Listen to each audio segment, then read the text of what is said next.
स्वागत है आप सभी श्रोतागणों का मेरे चैनल रागनी सिंह में। आइए सुनते हैं मालती जोशी जी की सर्वश्रेष्ठ कहानियों में से एक कहानी स्नेहबंध। कहानी बहुत ही रोचक है, तो चलिए सुनते हैं कहानी स्नेहबंध। माँ, ये है मीतू, मैत्रेयी। ध्रुव ने परिचय करवाया तो देखती ही रह गई। कटे बाल के नीचे एक छोटा सा चेहरा, वह भी आधा गागल से ढका हुआ। नेवी ब्लू रंग की जीन्स के ऊपर चटक पीले रंग का पुलोवर। उस पर बने हुए केबल्स इतने प्यारे कि कोई और होता तो पास बिठाकर पहले डिजाइन उतार लेती, बाकी बातें बाद में होती। पर ये मीतू थी, मैत्रेयी। अपनी सारी प्रतिक्रिया मन में ही समेटकर मैंने सहज स्वर में कहा, ड्राइंग रूम में चलकर बैठो तुम लोग, मैं पापा को बुला लाऊं। बच्चों के पापा हस्बे मामूल बगिया में इजी चेयर में लेटे अखबार पढ़ रहे थे। 4 पन्नों का अखबार है, लेकिन पढ़ने में सुबह से शाम कर देंगे। अपनी सारी खीज उन पर उड़ेलते हुए मैंने कहा, बहुरानी आई हैं, चलकर मुआयना कर लीजिए। बहुरानी? उन्होंने चौंक कर पूछा, फिर चश्मा उतार कर मुझे सीधे देखते हुए बोले, बहुरानी आई हैं तो तुम्हारा स्वर इतना तल्ख क्यों है? 1-2 नहीं, साथ रहते पूरे 28 साल हो गए हैं। मेरे स्वर का एक एक उतार चढ़ाव उन्हें कंठस्थ हो गया है। फिर भी मैंने कोई जवाब नहीं दिया और चाय बनाने के बहाने रसोई में चली गई। आधा पौना घंटा बाद जब चाय नाश्ता सजा कर बाहर ले गई, उस समय ड्राइंग रूम कहककों से गुलजार था। इस बीच शायद शिव भी कॉलेज से लौट आया था और उसी के चुटकुले पर सब लोग ठहाके लगा रहे थे। मुझे देखते ही शिव ने आगे बढ़कर ट्रे थाम ली। ध्रुव ने मेज से सारा कबाड़ हटाकर जगह बनाई। पानी का जग और चटनी की शीशी अंदर छूट गई थी। ट्रे रखकर शिव दौड़कर दोनों चीजें ले आया। सब कुछ एकदम स्वाभाविक ढंग से ही हो रहा था।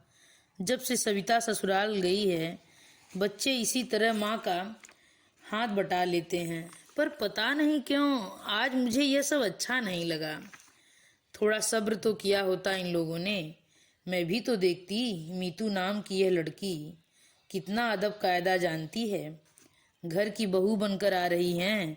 यह तो हुआ नहीं कि खुद चलकर किचन तक आती। झूठ मूठ ही सही, मदद के लिए पूछती। बस लाट साहब की तरह बाहर बैठी रही। लड़के बेचारे बैरों की तरह दौड़ धूप कर रहे हैं। नाश्ते के लिए गरम समोसे बना लिए थे। सूजी के लड्डू और घर का बना चिड़वा भी साथ था। जनता ने नाश्ते का सरंजाम देखा और खुश हो गई। हाय माँ, आपने यह सब घर पर बनाया है? मीता किलक कर बोली। मैं तो बिलीव नहीं कर सकती, रोज इतना रिच नाश्ता देती हैं आप। तभी आपके दोनों सुपुत्र मोटूमल हो रहे हैं। हमें नजर मत लगाओ, ध्रुव ने टोका। माँ की जीवन भर की साधना है हमारे पीछे। जानती हैं मीता जी, शिव ने कृत्रिम गंभीरता ओढ़कर कहा, माँ ने हमको खिला पिलाकर ऐसा तैयार कर दिया है कि अब कैसी ही कर्कश बीवी मिले हम निपट लेंगे। मैदान छोड़कर भागेंगे नहीं। कमरा एक बार फिर हंसी में डूब गया। मुझे लेकिन बड़ा ताव आ रहा था। मेरे बच्चों को मोटूमल कहने का हक इसे किसने दे दिया? अभी तो घर में आई भी नहीं और रोब झाड़ने लगी। वाह, यह भी कोई बात हुई। तुम्हारे माँ बाप ने तुम्हें नहीं खिलाया तो हम क्या करें? तुम अपने राज में डबल रोटी खिला खिला कर उसे दुबला कर लेना बस। चलूं माँ, मैंने अपनी तंद्रा से चौंक कर देखा। सब लोग उठ खड़े हो गए थे। मीता नमस्ते कर रही थी, फिर वह चली गई। गेट तक छोड़कर हम लोग लौट आए। ध्रुव उसे घर तक छोड़ने चला गया। पहली बार आई थी। बच्चों के पापा घर में आते ही शुरू हो गए, जिस तिस को तो तुम नेक बांटती फिरती हो, उसे यूं ही खाली हाथ भेज दिया। मैंने कोई जवाब नहीं दिया। खाली प्लेट प्याले समेटकर रसोई में चली आई हूँ। पहली बार आई थी तो क्या करें? रीति रिवाजों का ठेका क्या हमने ही ले रखा है? वह क्या एक बार झुककर पैर नहीं छू सकती थी? एकदम ही अंग्रेज बनी जा रही थी। सारी शाम मैं रसोई में ही बनी रही। मुझे मालूम था मेरी प्रतिक्रिया जानने को सब उत्सुक होंगे, पर मैंने किसी को हवा नहीं लगने दी। शिव एक दो बार आकर मंडरा गया, पर मैं व्यस्त होने का दिखावा करती रही। रात खाने की मेज पर भी एक अव्यक्त तनाव था। बच्चों के पापा ने एक दो चुटकुले सुनाकर उसे तोड़ने की कोशिश भी की, पर बात कुछ बनी नहीं। खाने के बाद भी काम कहाँ खत्म होता है। सारे दरवाजे खिड़कियाँ मुझी को देखनी होती हैं, घर भर की बत्तियाँ बुझानी होती हैं, टंकी में पाइप छोड़ना होता है, दूध दही के बर्तनों को जाली की अलमारी में रखना होता है, आंगन में सूखते कपड़े उतारना होता है। एक एक काम निपटाती जा रही थी कि देखा ध्रुव पास आकर खड़ा हो गया है। माँ, उसने कांपते हुए स्वर में पुकारा। क्या है? तौलियों को तहाते हुए मैंने पूछा। तुम्हें मीता कैसी लगी? मेरे लगने का क्या है, तुम्हें पसंद आनी चाहिए बस। नो मम्मा, तुम्हारी पसंद बहुत जरूरी है, तुम्हारी और पापा की। शाम से मन में जो अंधड़ उठ रहा था ध्रुव के प्रश्न से तीव्र हो उठा। तुमने जवाब नहीं दिया माँ। अच्छा यह बताओ, क्या उसे पता था कि तुम उसे कहाँ ले जा रहे हो? मैंने प्रतिप्रश्न किया। हाँ, क्यों? तो क्या ढंग के कपड़े पहनकर नहीं आ सकती थी वह? कम से कम तुम उसे। मैंने कहा था माँ। फिर? वह बोली, मैं जैसी हूँ वैसे ही उन्हें देख लेने दो, बेकार नाटक करने से फायदा। खैर कपड़ों को छोड़ो, वैसे कैसी लगी बताओ? ध्रुव इतनी आजिजी से पूछ रहा था कि उसका दिल दुखाते न बना। अच्छी है, मैंने अनमने ढंग से कहा और बात समाप्त कर दी, वरना सच तो यह था कि मैंने मीता को ठीक से देखा ही नहीं था। पहली ही नज़र में उसका हुलिया देखा और मन खट्टा हो गया था। बहू को लेकर मन में कितनी कोमल कल्पनाएं थी, सब राख हो गई थी। गुस्सा तो अपने लाडले पर आ रहा था। प्रेम करते समय इन लोगों की अक्ल क्या घास चरने चली जाती है। कैसे प्यारे प्यारे रिश्ते आ रहे थे, पर तकदीर में तो यह सर्कस सुंदरी लिखी थी ना। एक सांस भर कर रह गई मैं। एक बार हम लोगों की स्वीकृति की मुहर लगने भर की देर थी, फिर तो सारे काम फटाफट और कायदे से होते चले गए। मीता के पिताजी स्वयं घर आए और उन्होंने औपचारिक रूप से रिश्ते की पहल की। मीता को अपनी बहू बना लेने के लिए करबद्ध निवेदन किया। उन्होंने बताया कि पत्नी की मृत्यु के बाद उनके बच्चे अक्सर हॉस्टल में ही पले हैं। वे भी हमेशा टूर पर ही बने रहे। 2 साल पहले लड़की की शादी हुई है, तब से घर कुछ आकार ग्रहण करने लगा है। हॉस्टल में रहने के कारण मीतू काफी कुछ सीखने से वंचित रह गई है। वे तो डर रहे थे, पर ध्रुव ने उन्हें आश्वस्त किया है कि माँ बहुत सहनशील और स्नेहमयी हैं, वे उसे अपने अनुसार ढाल लेंगी।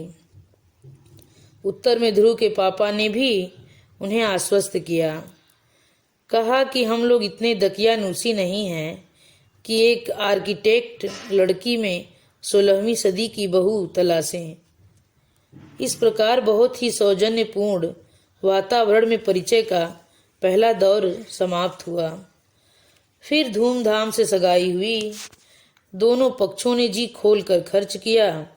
दान दहेज तो कुछ लेना था नहीं। लेन देन की कड़वाहट भरी चर्चा से बच गए हम लोग। फिर भी मैंने सबकी नज़र बचाकर समधी जी के हाथ में एक लिस्ट थमा दी थी।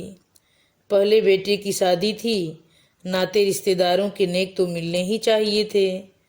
अपनी बेटी को तो लोग देते ही हैं, जिंदगी भर यह देना समाप्त ही नहीं होता। पर बाकी लोगों को मौका तो सिर्फ शादी में ही आता है ना।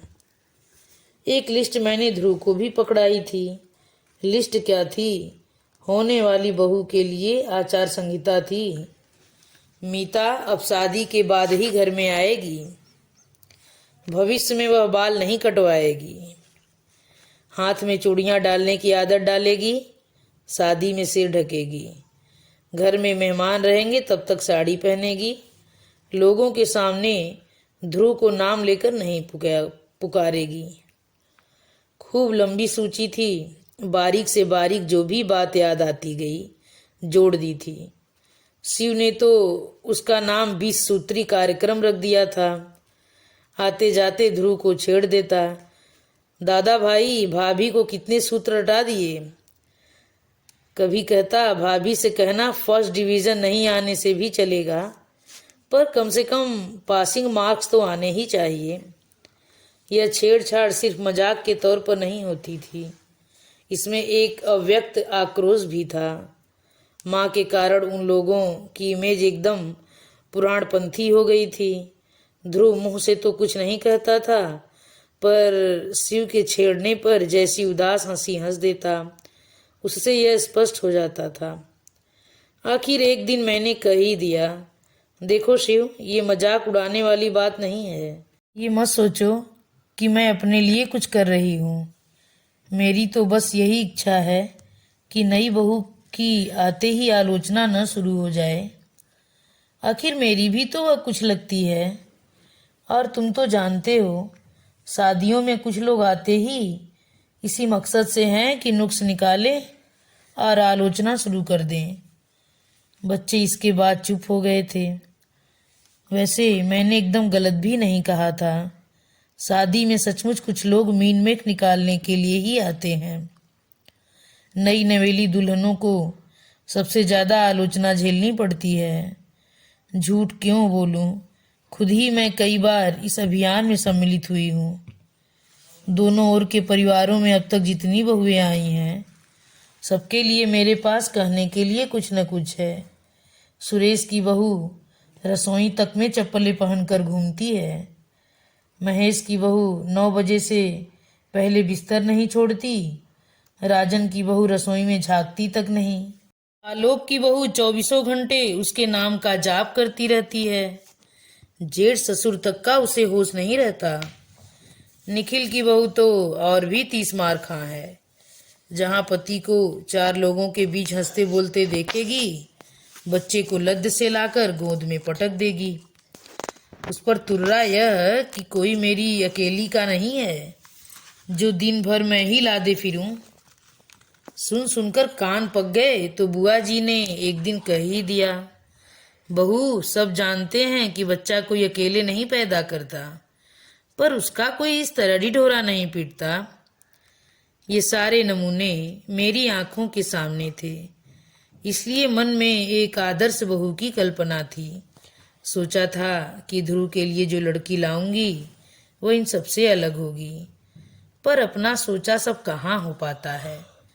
तुम्हारी सारी शर्तों का पालन करेगी तब तो तुम्हें वह अच्छी लगेगी न माँ। ध्रुव ने एक दिन गले में बाहें डालकर बड़ी आशा से पूछा था। तब यही सोचकर संतोष कर लिया था कि लड़का आज भी मुझे कितना चाहता है। आसपास के वातावरण को देखते हुए यह भी कम न था। शादी हुई और खूब धूमधाम से हुई। घर की पहली शादी थी। अनगिनत मेहमान आए थे। उनमें से कईयों को निराश लौटना पड़ा। टीका टिप्पणी का एक भी मौका हाथ नहीं लगा। मैं खुद बहुत डरी हुई थी। एक तो लड़की की माँ नहीं थी, करता धरता बड़ी बहन थी जो अमेरिका में ही बस गई थी। पति पत्नी दोनों डॉक्टर थे। भैया भाभी तो अभी नए ही थे, पर स्वागत सत्कार में, खान पान में कहीं कोई त्रुटि या अव्यवस्था नहीं हो पाई थी। मीता के पापा तो पीछे जा रहे थे, पर बहन बहनोइयों, भैया भाभी, चाचा ताऊ सभी सौजन्य और विनम्रता की मूर्ति बने हुए थे। और जयमाल के समय जब मीता को देखा तो बस आंखें जुड़ा गई। अपना यह रूप लावण्य इतने दिनों तक उसने कहाँ छिपा रखा था।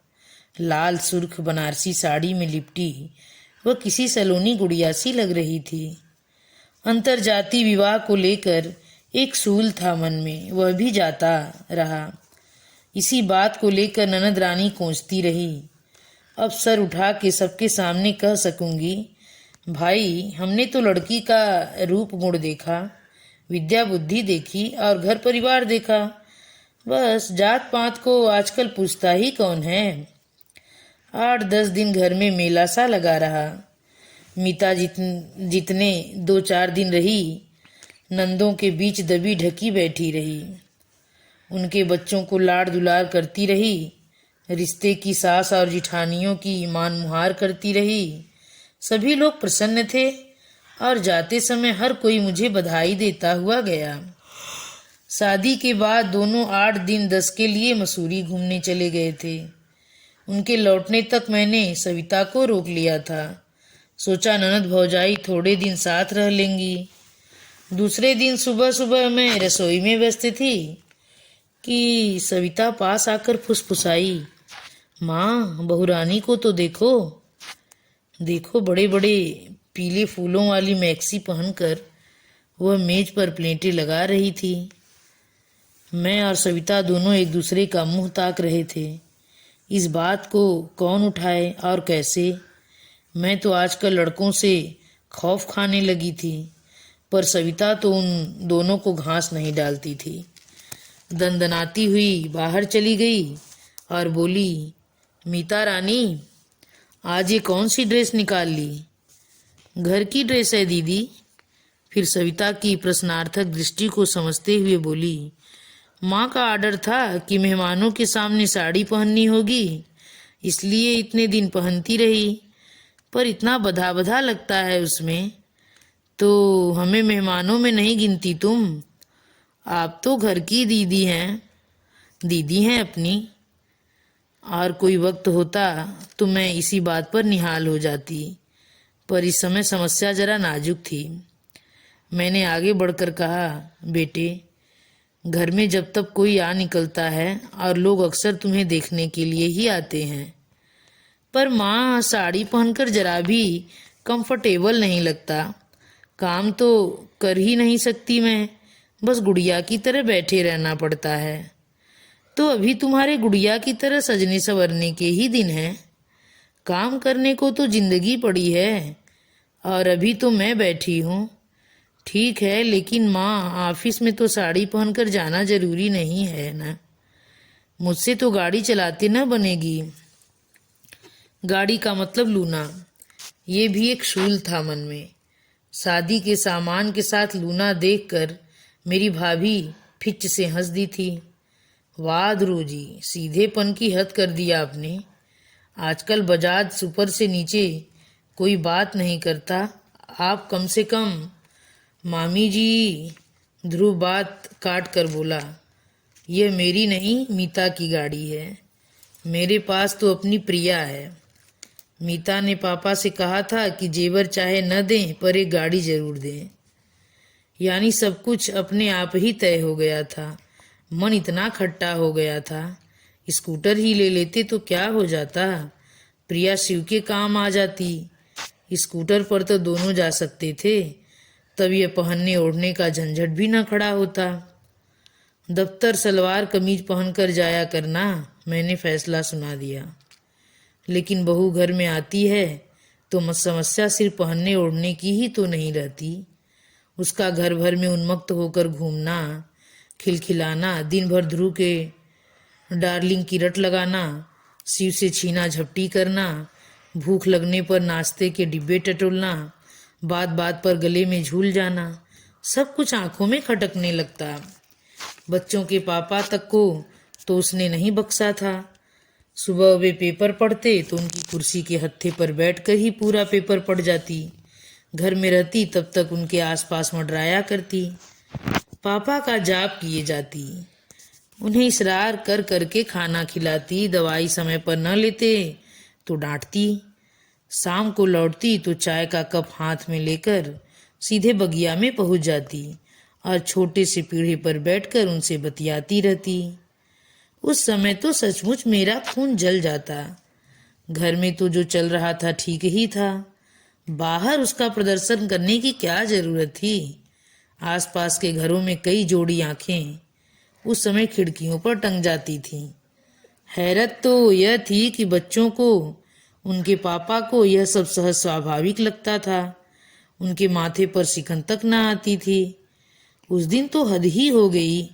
रोज की तरह हम लोग दोपहर की चाय ले रहे थे कि मीता आंधी की तरह घर में घुस आई। अरे आज इतनी जल्दी? पहले आप लोग आंखें बंद कीजिए प्लीज। बात क्या है? पहले आंखें बंद।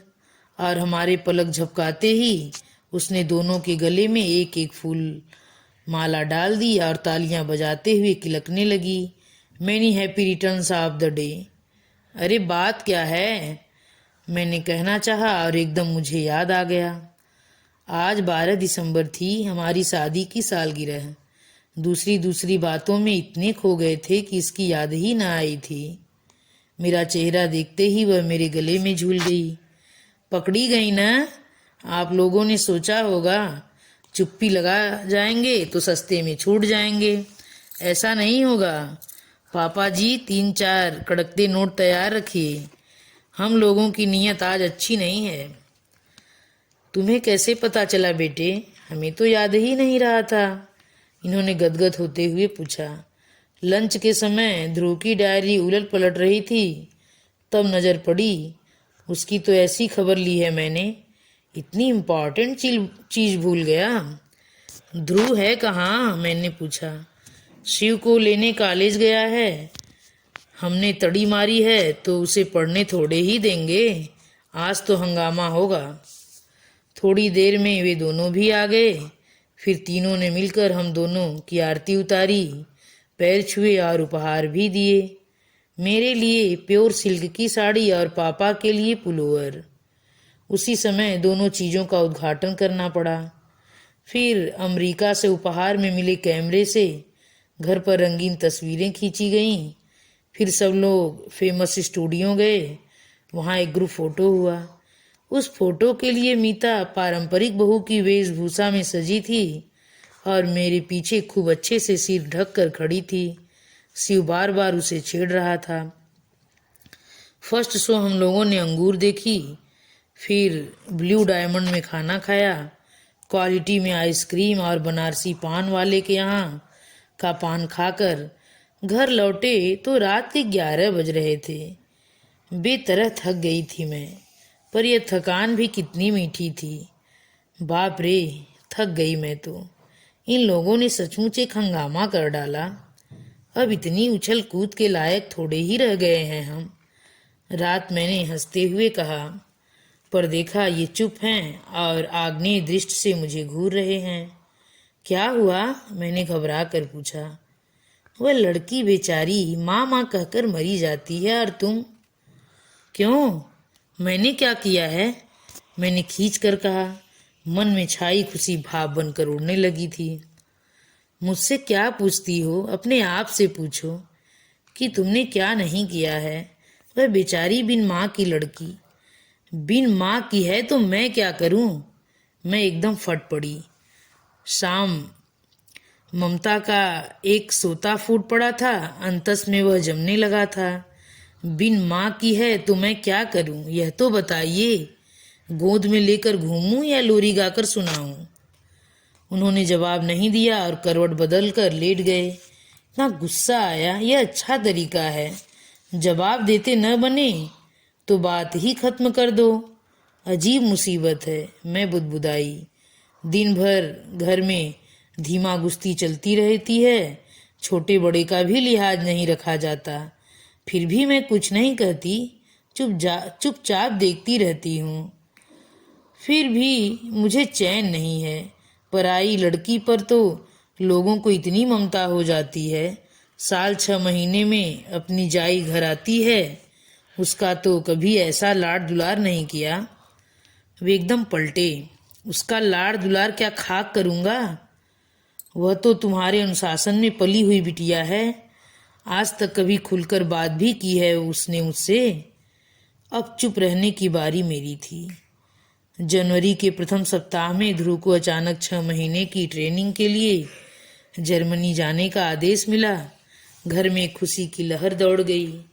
कितने सारे लोगों में सिर्फ उसी का चयन हुआ था। गर्व से हम लोगों के कलेजे गजगज भर के हो गए थे।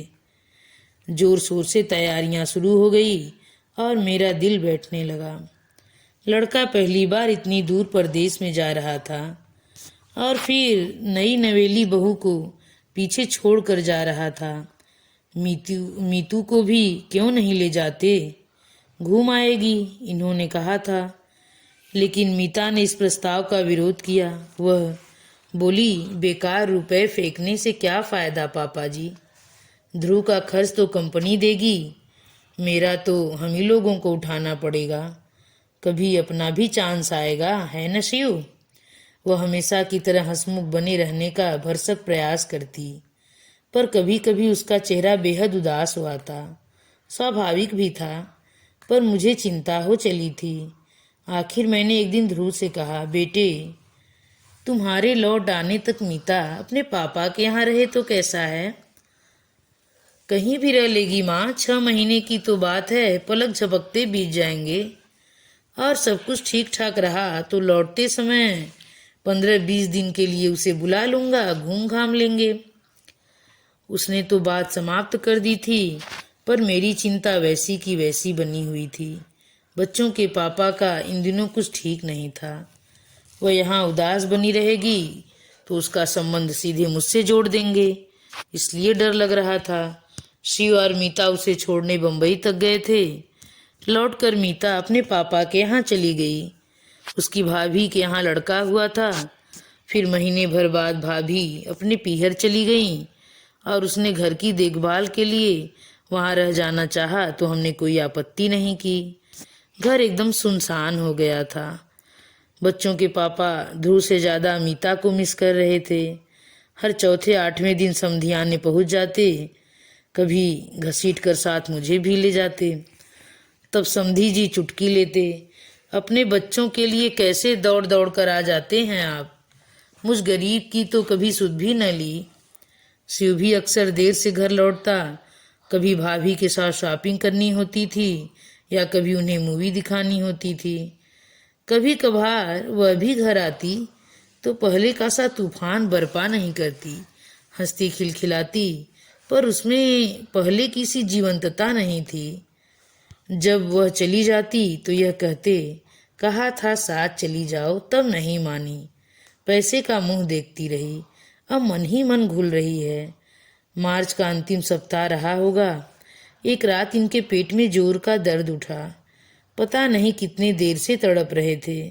मेरी अचानक नींद खुली तो देखा पेट पकड़े बैठे हैं, चेहरा सफ़ेद पड़ गया है। क्या हुआ, मैंने घबरा कर पूछा। क्या पेट दर्द कर रहा है? उन्होंने जवाब नहीं दिया।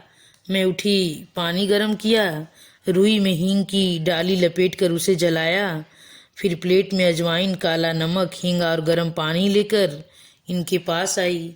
वे मना करते रहे, पर जब मैं बार बार आग्रह करने लगी तो चिढ़कर बोले, जरा बात को समझा करो, वैसा दर्द नहीं है भाई। फिर कैसा है? मैं दोपहर से बाथरूम नहीं गया हूँ और अब बता रहे हैं। मैं फटी फटी आंखों से उन्हें देखती रह गई। शिव के पेपर्स चल रहे थे, पढ़कर शायद अभी अभी सोया था, पर उसे जगाना पड़ा।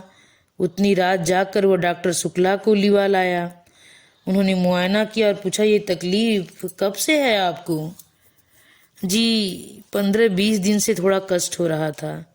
इतना ताव आया मुझे, इतने दिनों तक चुप बने रहने में क्या तुक थी। शिव बोला, माँ यह समय गुस्सा करने का नहीं है, बाद में निपट लेना, पहले उन्हें संभालो। राम राम करके वह रात बीती। सुबह भर्ती होना ही पड़ा। प्रोस्टेट की शिकायत थी, ऑपरेशन जरूरी था। इन्होंने पहले ही अपना आदेश सुना दिया, प्राइवेट नर्सिंग होम नहीं जाएंगे, सरकारी अस्पताल में भी प्राइवेट वार्ड नहीं लेंगे, जनरल में रहेंगे। इस ऑपरेशन के बाद नर्सिंग की बहुत ज़रूरत होती है, प्राइवेट वार्ड में कोई झांकता भी नहीं, 10 बार बुलाने जाना पड़ता है। उनकी बात न मानने का कोई उपाय नहीं था। खजाने की चाबी उन्हीं के पास थी। ध्रुव यहाँ होता तो बात दूसरी थी, पर अब उतनी दूर से उसे बुलाने का कोई मतलब भी न था। जनरल वार्ड में जो एक रात गुजारी है, उफ, जिंदगी भर याद रहेगी। इनकी वैसी हालत में नींद आने का कोई प्रश्न ही नहीं था, पर आसपास के वातावरण ने मन को इतना बोझिल कर दिया था कि सुबह उठकर लगा मैं ही बीमार हूँ। और दुर्गंध अब भी याद आती है तो मन पर कांटे से उगाते हैं। सुबह शिव कहीं से चाय लाया था मेरे लिए, पर घूंट भर भी गले से नहीं उतरी। 10 बजे ऑपरेशन होने को था, 9 बजे ही इन्हें स्ट्रेचर पर डाल कर ले गए। मैं और शिव भी पीछे पीछे चल पड़े। जहाँ तक जाने दिया वहाँ तक गए। फिर मैं वहीं बैठकर इष्ट देव का जाप करने लगी। शिव बेचारा दौड़ धूप में व्यस्त हो गया। नमस्ते बहन जी। मैंने चौंक कर देखा, मीता के पापा थे। आपने तो खबर भी नहीं की, इतने बेगाने हो गए हैं हम लोग। उनके स्वर में आक्रोश था, शिकायत थी। मैं क्या जवाब देती। वो तो मीतू अभी किसी काम से घर गई थी, तब पड़ोस के मेहता साहब ने बताया। सब कुछ इतना अचानक हो गया, मैंने अपराधी स्वर में कहा। शिव बेचारा एकदम अकेला पड़ गया था, सारी दौड़ भाग उसी के जिम्मे थी। यही तो मैं कह रहा हूँ, उसे अकेले सारी दौड़ भाग करने की क्या जरूरत थी। हम लोग किस लिए हैं। कल को ध्रुव सुनेगा तो क्या कहेगा। उनसे तो जो भी कहेगा, मुझे तो अपनी चिंता हो गई थी। ध्रुव मुझसे क्या कहेगा। इस पर इतना ताव आ रहा था, दर्द से तड़प रहे थे। पर मजाल है जो बटुए की पकड़ जरा सी ढीली हो जाए। जनरल वार्ड में रहेंगे, वहाँ नर्सिंग अच्छी होती है। अब इतने बड़े आदमी को उस नरक में ले जाऊंगी तो कैसा लगेगा। अपनी उस दुश्चिंता में यह पूछना भी याद नहीं रहा कि मीता कहाँ है। 11:30 बजे उन्हें थिएटर के पास वाले कमरे में लाकर रखा गया। ऐसे हट्टे कट्टे हंसते बोलते व्यक्ति को इस तरह असहाय अवस्था में देखकर मेरी तो रुलाई फट पड़ी। मीता के भाई नरेश ने मुझे सहारा देकर बाहर ले आए और वापस बेंच पर बिठा दिया। असहाय सी मैं वहां बैठी रही। 2 घंटे बाद उन्हें वार्ड में ले जाने की अनुमति मिली। ये 2 घंटे मेरे लिए 2 युग हो गए थे। वार्ड में वापसी के समय काफिला जरा बड़ा था। घर परिवार के लोग थे और स्टाफ के भी। ढेर सी शीशियां स्ट्रेचर के साथ चल रही थी और सब लोग उन्हें उठाए हुए थे। माँ, तुम सीढ़ियों से आ जाओ, लिफ्ट में तुम्हें तो परेशानी होगी। शिव ने कहा तो मैं सीढ़ियों की ओर मुड़ गई। हाँफती हाँफती ऊपर पहुंची। तब स्ट्रेचर शायद वार्ड में पहुंच चुका था, क्योंकि गलियारे में उसका कहीं पता नहीं था। मैं वार्ड तक पहुंची ही थी कि नरेश जी की आवाज़ आई, माँ जी इधर आइए।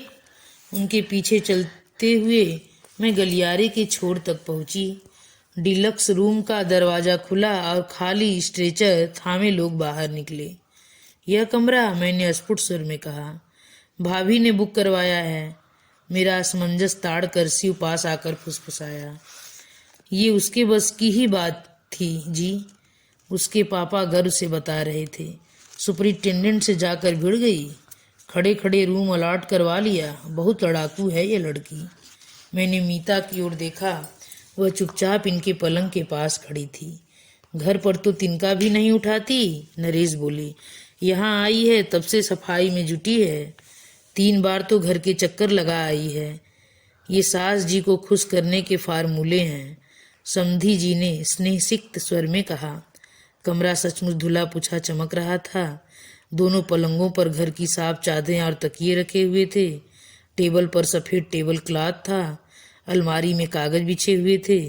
उसमें मेरे और इनके कुछ कपड़े तहा कर रखे हुए थे। चाय, शक्कर, कप, प्लेटें, माचिस कुछ भी नहीं भूली थी वह। बाथरूम में बाल्टी, मग, तौलिया, चौकी सब व्यवस्थित ढंग से सजा हुआ था। थोड़ी देर में स्टोव की घरघराहट शुरू हुई। देखा मीता चाय बना रही थी। माँ, चाय पी लीजिए। थोड़ी देर में वह मेरे सामने खड़ी थी। कमरे में आने के बाद से उसने पहली बार बात की थी और उसका स्वर अत्यंत सपाट था। चाय यहाँ? मैंने एक बेमतलब सा जुमला उठाया। तो कहाँ पिएंगी? क्या पापा को इस हालत में छोड़कर आप घर जाएंगी? उसकी बात में तर्क था, पर उससे भी ज्यादा वजनदार उसकी आवाज थी। मैंने चुपचाप प्याला होठों से लगा लिया। मेरे चाय लेते ही सबने जैसे राहत महसूस की, क्योंकि सभी थके हुए थे।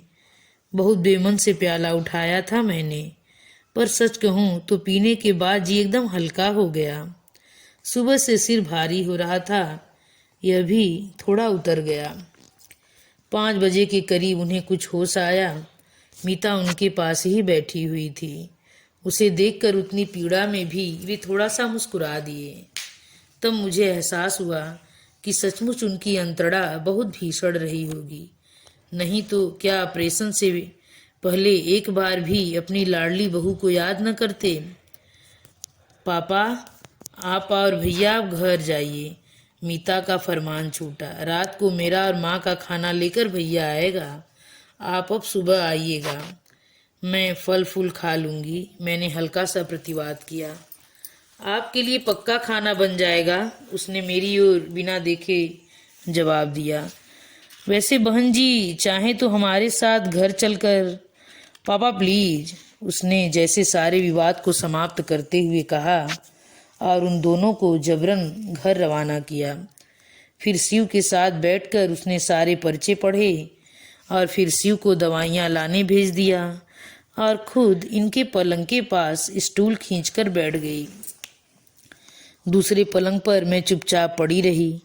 बोलने की शक्ति ही नहीं रह गई थी। 2 रातों का जागरण था, थकान थी, तनाव था। कब झपकी लग गई पता ही नहीं चला। मीता ने खाने के लिए जगाया, तब जाकर आँख खुली। समधी जी से रहा नहीं गया होगा, खाना लेकर खुद आ गए। बदले में लाड़ों की फटकार भी सुननी पड़ी। वे शिव का खाना भी लाए थे, पर मीता ने उसे अस्पताल में खाने नहीं दिया। तुम पापा के साथ घर जाओगे और सुबह पेपर के बाद ही यहाँ आओगे, समझे? लेकिन भाभी, यहाँ वह मिमियाया। यहाँ की चिंता मत करो, यहाँ मैं हूँ, माँ है, भैया है। शिव बहुत कुनमुनाया, पर आखिर उसे जाना ही पड़ा। उन लोगों को छोड़ने के लिए नरेश जी नीचे तक गए। मीता ने उनसे मेरे लिए पान मंगवाया। पान के बिना आज पूरा दिन हो गया था, पर मुझे याद ही नहीं आई थी। पर पता नहीं कैसे मीता जान गई थी कि खाने के बाद मुझे तलब जरूर आएगी। खाने के बाद उसने मेरा बिस्तर ठीक किया, फिर बाथरूम में जाकर सारी प्लेटें गिलास धो डाले। दूध एक बार फिर गर्म किया और सोने की तैयारी करने लगी। भैया 12 बजे तक मैं एक झपकी ले लूँगी, फिर ड्यूटी पर आ जाऊंगी। फिर चाहे आप पूरी रात सोए रहना, उसने कहा और आराम कुर्सी में हाथ का तकिया बनाकर लेट गई। नरेश जी पलंग के पास एक कुर्सी खींचकर बैठ गए। मेरे आराम में जरा भी खलल न डालते हुए दोनों भाई बहन नाइट ड्यूटी निभाने को तत्पर थे। मुझे कैसा तो लगा। मीता, मैंने स्नेहसिक्त स्वर में आवाज दी। भैया आराम कुर्सी में लेट जाएंगे तो इधर पलंग पर आ जाना, दिन भर खड़ी की खड़ी है। पता नहीं मेरी आवाज में कुछ था या उसने प्रतिवाद नहीं करना चाहा। वह चुपचाप मेरे पास आकर लेट गई। आप सोने लगें तो मुझे जगा लीजिएगा भैया, उसने कहा और आंखें मूंद ली। नरेश जी आराम कुर्सी पलंग के पास खिसकाकर उसमें लेट गए। कमरे में एक अजीब सी शांति छा गई। मैंने मीता की ओर देखा। पता नहीं क्यों उसे देखकर मुझे सविता की याद हो आई। 2 बच्चों की माँ हो गई है, पर अभी कभी कभी उस पर बचपन सवार हो जाता है। माँ के पास लेटने का मोह हो आता है। उन क्षणों में वह एकदम नन्ही सभी बन जाती है। मेरे पास लेटी यह नन्ही सी लड़की, इसका भी तो कभी कभी मन होता होगा। तब किसके आंचल में मुंह छुपाती होगी। बड़ी बहन है, वह 7 समंदर पार इतनी दूर है। भाभी तो खुद ही लड़की हैं अभी। वह मेरी ओर पीठ करके लेटी थी निस्पंद। सलवार सूट उतार कर उसने नाइटी पहन ली थी। उसमें वह एकदम बच्ची सी लग रही थी। दिन भर किसी उग्र तेज से दबदब करता उसका चेहरा अब एकदम निरीह निष्पाप शिशु का सा लग रहा था। ममता का एक ज्वर सा उठा मन में, एकदम उसे अंक में भर लेने की इच्छा हुई, पर संकोच से मैं बस उसकी पीठ पर बालों पर हाथ फेरती रही। वह मेरे वात्सल्य के उद्रेक से अनजान वैसी ही निस्पंद पड़ी रही। अचानक मेरी उंगलियां उसकी पलकों को छू गईं। वे गीली थीं। क्या हुआ बेटे? मैंने प्यार से पूछा। वह कुछ नहीं बोली, बस जैसे रुलाई रोकने के लिए होंठ सख्ती से भींच लिए। अपने पापा जी के लिए परेशान हो? पर डॉक्टर साहब तो कह रहे थे वे एकदम ठीक हैं, ऑपरेशन बहुत अच्छा हुआ है, बस 1-2 दिन में उठकर बैठ जाएंगे, यही कह रहे थे ना? कहते कहते मैं भी शंकाकुल हो उठी। वह एकदम पलटी, कुछ क्षण मुझे देखती रही, फिर मेरी छाती में मुंह छिपाकर सुबकते हुए बोली, पहले यह बताइए आपने हमें खबर क्यों नहीं की? पापा जी इतने बीमार हो गए और किसी को मेरी याद भी ना आई।